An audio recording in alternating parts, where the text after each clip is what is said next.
Hi everyone and welcome to Joe Reviews. Today I'm reviewing the middle child of the iPad family, the iPad Air.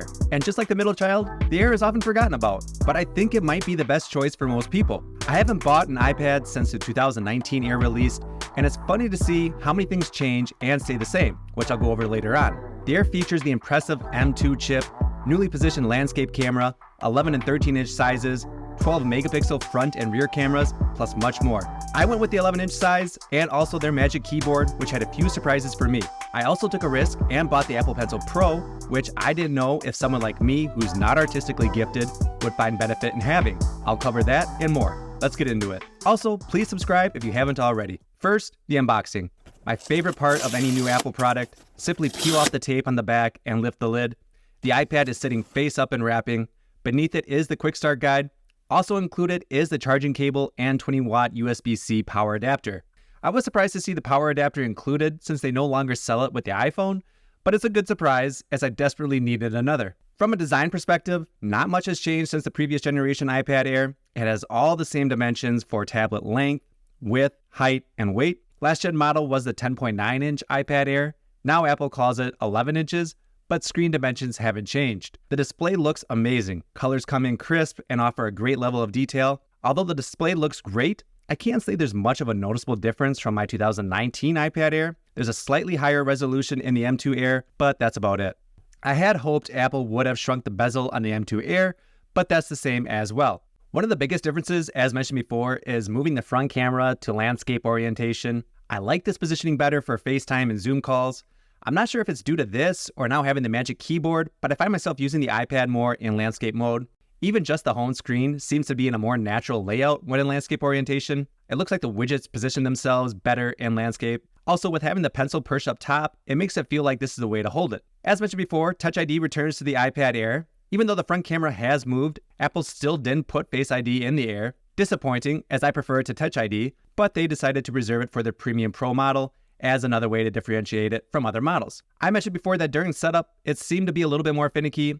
Feels like there's less space to rest my finger on, and it's less forgiving if you don't use it just right. I find that during my use, I would have more trouble unlocking it versus my old iPad with the fingerprint home button. I'm not really a fan of combining the screen lock button with the fingerprint sensor. There's been numerous times where I unlocked the iPad and my finger accidentally slipped, only to lock the screen right after being unlocked. After a few weeks, I've gotten used to it more. I just wish for a $600 iPad, it came with Face ID. Moving on to performance of the Air, last fall I upgraded from the iPhone 12 Pro to the 15 Pro Max. And besides the screen size, the most noticeable change was the performance. Apps opened and loaded up quicker. Upgrading to the Air has been a similar experience. If you're someone who hasn't updated their iPad in a few years, you'll probably notice a leap in performance and responsiveness. Here I have my 2019 iPad Air side by side with the new M2 Air to demonstrate what the difference in speed looks like when opening apps. It's not a huge difference, but it feels a lot faster when using.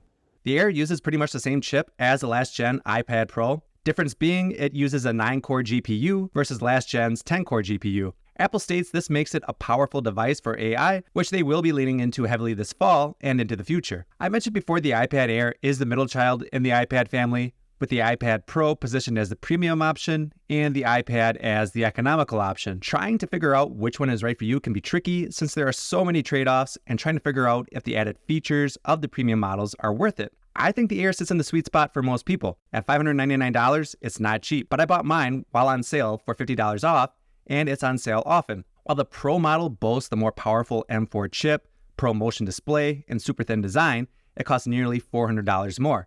Plus, if you want the keyboard with it, then at that point you're comparing it with MacBooks. Power users will get the most benefit out of the Pro with its M4 chip, but for most people, the iPad Pro has a lot of capabilities that just won't get used. People who use their iPad primarily for surfing the web, playing games, watching shows and movies would be better off with the Air or the iPad 10th gen model. The 10th gen model has a lot of the same specs as the Air. It comes with the same front and rear cameras, Touch ID, USB-C connector, battery life, screen resolution, 2 stereos, and 2 mics, all for $250 less. So why get the Air? For one, if you want the 13-inch screen, you won't be able to get that on the regular iPad. Another advantage of the Air is it starts off with 128 gigabytes of storage versus 64 for the regular iPad. Also, the Air has support for the new Apple Pencil Pro. Then, the biggest advantage of the Air is the M2 chip. If you plan on using the iPad for graphic-intense games or doing some productivity work such as photo or video editing, then the Air would be a good choice. While I think most people probably won't need all the capability of the M2 chip for watching shows, browsing the internet, and other light work, you'll need it for the upcoming Apple Intelligence this fall. An M1 chip or newer is needed for these new features, which wouldn't be available on the regular iPad. Therefore, that's why having an iPad with an M-series chip helps future-proof your new iPad choice. I think Apple made an interesting choice with the iPad lineup, and that's a nice way for saying confusing. The Air name has typically been associated with being thinner or as thin as the Pro models, but that thinness came at the expense of better features in performance, battery, and a lower price point compared with the Pro models. Now, the iPad Air isn't the cheapest model, nor is it the thinnest model. Why not just call it for what it is? The M2 iPad. Typically, I'm using my iPad to browse the internet, watch YouTube, and work in Word and Excel when I don't want to take my laptop with me. Using Word and Excel on the iPad Air has been a great experience so far. I like that I can be working on a document on my computer and then pick up where I left off on my iPad. I use it a little bit for Photoshop, mainly to test out the Apple Pencil Pro. I also made the thumbnail for this video only using the iPad Air. I'm not the most skilled in Photoshop, but if I had the choice of using the iPad or my Mac, I'd choose my Mac. There are some missing features in the iPad version that make editing photos easier on a computer. But this brings me to the Magic Keyboard and Apple Pencil Pro. The iPad has always been great for watching videos, browsing the internet, and games.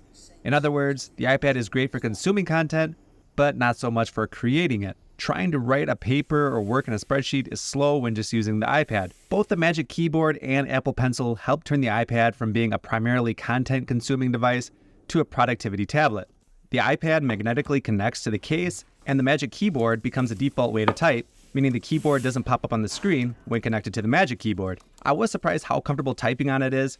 I thought that with it being so small, it'd be too cramped on space, and typing would be uncomfortable. But that hasn't been my experience. The trackpad isn't large by any means, and depending on how and where you'll be using this, you may be better off pairing it with a mouse. I like that you can charge the iPad through the USB-C port on the side of the case. I'm also a fan of how it makes it appear that the iPad is floating when in use. My biggest complaint is the viewing angle. It doesn't go up or back as far as I would like. It feels like if you're a taller person, you might struggle to get the right viewing angle. I was concerned that due to this, when doing a FaceTime or Zoom, the camera wouldn't pick up on my face. But thanks to Center Stage, the camera automatically adjusts and is able to keep me centered in the frame. As I mentioned before, I also bought the Apple Pencil Pro. This is my first time using a stylus with the iPad, although Apple won't call it that. I didn't know if buying the pencil was a waste of money, as I'm not an artist and don't or can't draw well. First time doing anything artistic, if you can even call it that, was the thumbnail for this video. Like the keyboard, it attaches magnetically to the iPad and will automatically pair. I like that when it connects, you can see the level of charge on it.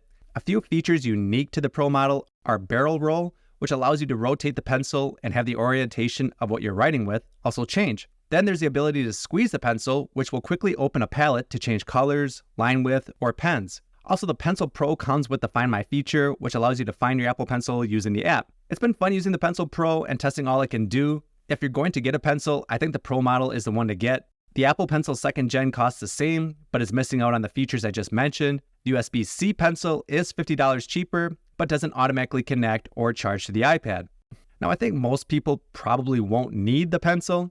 Unless you want to handwrite notes on the iPad or use it for drawing, then it's not really necessary to have. One thing I don't care for with the Apple Pencil Pro is while it's great it can magnetically connect to the iPad, it's not a strong hold. If you throw the iPad in a bag or backpack, it feels like the pencil could easily fall out and potentially lose it. I don't like taking the pencil with me for that reason, as it just seems like it'd be too easy to lose.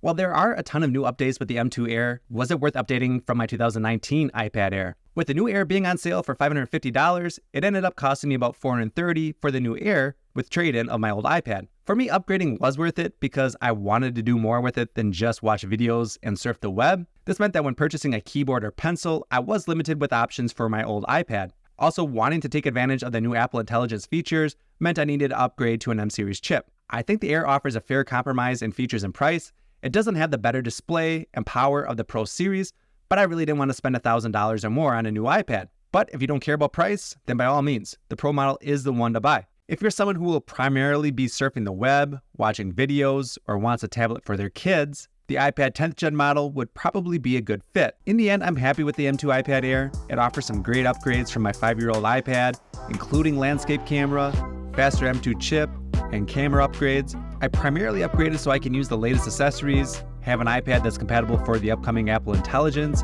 and is powerful enough to run a few productivity apps. While I wish there were more revolutionary changes to make it feel like it's really worth getting a new iPad, I'll be able to hang on to this one for a while before having to upgrade again if Apple keeps up with the slow incremental changes. If I had to rate the M2 iPad Air, I'd give it a 7 out of 10. It's one of the best tablets available on the market. It offers a ton of great features and some needed updates. However, most of the updates are minor and probably not worth upgrading if you have an iPad with an M-series chip. Now that's it for my review. Let me know your thoughts on the iPad Air and if you think it's a device worth upgrading to. Otherwise, thanks for watching, please subscribe, and I'll catch you for the next review.